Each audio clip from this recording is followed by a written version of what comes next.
côté.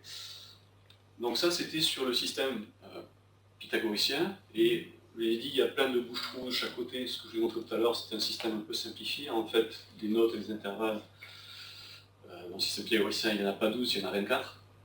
On a les dièses et les bémols, c'est de là que vient la différence entre les dièses et les bémols.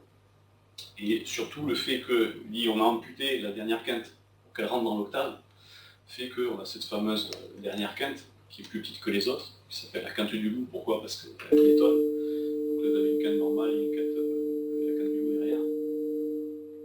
Ou dans l'autre sens d'ailleurs. Je ne sais plus. Ça entraîne un certain nombre de contraintes par rapport à l'utilisation dans la pratique, dans la musique, dans l'écriture. Le fait que toutes les quintes n'aient pas la même taille fait que suivant l'endroit où je vais me placer dans la note, il y a des choses qui vont sonner comme la quinte du loup, c'est-à-dire c'est pas top. Donc ces intervalles-là, on choisit une gamme qui fait qu'on n'y va jamais. On choisit un départ de gamme qui fait qu'on n'y va jamais, parce que si on les joue, ça joue faux. Okay. La deuxième chose, c'est que c'est vrai pour la quinte, là c'est criant, mais c'est vrai aussi pour tous les autres intervalles. J'ai mon découpage en demi-tons qui sont inégaux chacun.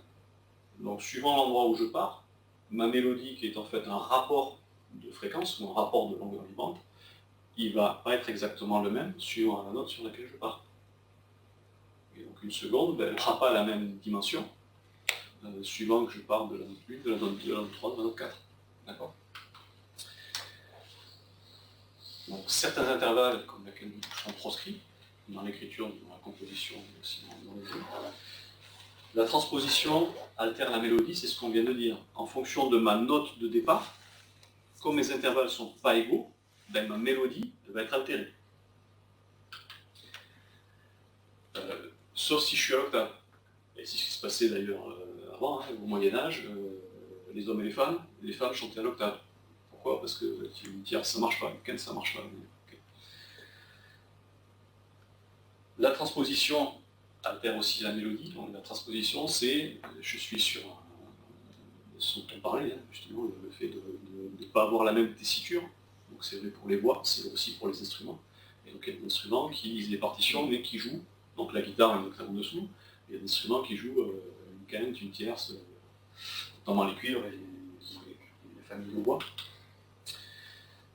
Que la modulation qui consiste en fait à passer d'une gamme à une autre fait que ma mélodie va être aussi altérée, pour les mêmes raisons.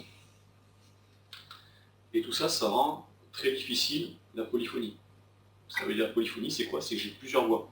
J'ai plusieurs notes. Donc c'est des voix chantées, des voix d'instruments, j'ai plusieurs instruments. Donc d'avoir des instruments qui se parlent dans le même morceau avec des intervalles qui ne sont pas égaux, si ça ne le fait pas